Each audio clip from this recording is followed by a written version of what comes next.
Dalam ilmu qiraat, yang meriwayatkan bacaan takbir itu adalah Imam Al-Bazzi an Ibnu Katsir. Ya.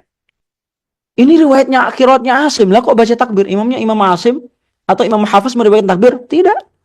Nah terus bagaimana? Nah ini jawabannya. Tolong disimak. Yang kedua, takbir dari akhir ad-duha, dari An-Nas, merupakan sebuah kesunahan yang dilestarikan penduduk Makkah, yang diriwayatkan secara mutawatir, disampaikan oleh Al-Imam Ibnu Al-Jazari di dalam kitab An-Nasr, dan dikokohkan Al-Imam Asy-Syafi'i radhiyallahu taala anhu. Di mana Asy-Syafi'i mengatakan dalam kitab Man taraka sunnat at-takbiri faqad taraka sunnatan min sunari Rasulillah sallallahu alaihi wasallam atau kama qala.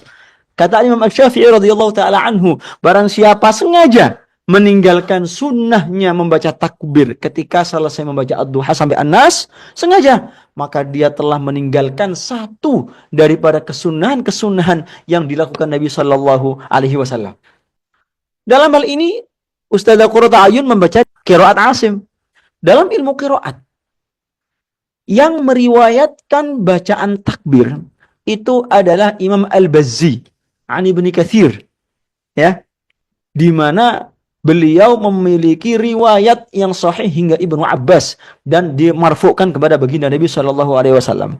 Di dalam ilmu qiraat, riwayat takbir itu hanya untuk qiraatnya Ibnu Katsir, ya. Lebih spesifik lagi riwayatnya Al-Imam Al-Bazzi. Al-Imam Asy-Syatibi rahmatullah taala alaihi berkata di dalam Manzumah Asy-Syatibiyah, wa qala bihi al-Bazzi min akhir ad-duha wa ba'dun lahu min akhir al-laili was-shalah.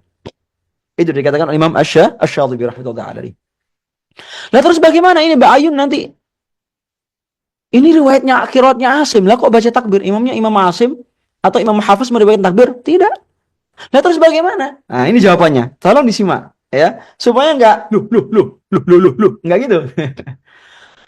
Praktek membaca takbir berlaku untuk seluruh a'immah qiraat asyarah, semuanya bisa dipraktekkan dalam konteks diroyah,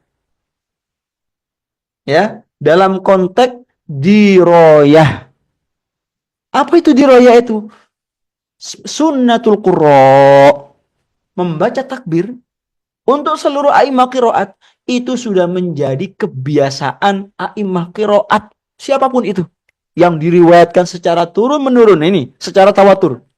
Di zamannya Ibnu Al-Jazari juga sama, ya, diriwayatkan penduduk Mekah hingga zaman sahabat dan tabi'in atas dasar diroyah, teori atau sunnatul qurra. Demikian niatnya baca takbirnya, kalau baca bukan qiraatnya Ibnu Katsir, niatnya secara diroyah atau ittiba sunnatil qurra, gitu ya.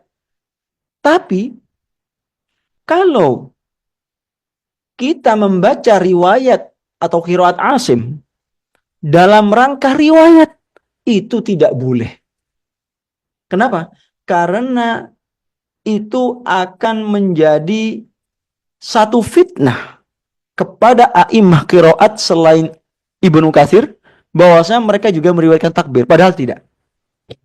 Ya, sekali lagi kesimpulannya, mau baca riwayat qiraat apapun, silakan baca takbir, tapi niatnya adalah diroyat, ya. Teorinya kayak begitu, mengikuti sunnahnya para qurra yang secara tawatur diriwayatkan oleh ahlu Makkah hingga dimarfu'kan kepada baginda Nabi sallallahu alaihi wasallam. Ya. Adapun secara qiraat, sampean tidak bisa meyakini, ya, secara riwayat, ya, Imam Asim boleh baca takbir dan dinisbatkan ke beliau. Oh, tidak bisa. Ya, yang dinisbatkan secara riwayat kebacaan takbir hanya ketika sampean membaca qiraatnya Ibnu Katsir Al-Makki, spesifik qiraat riwayatnya Al-Bazzi.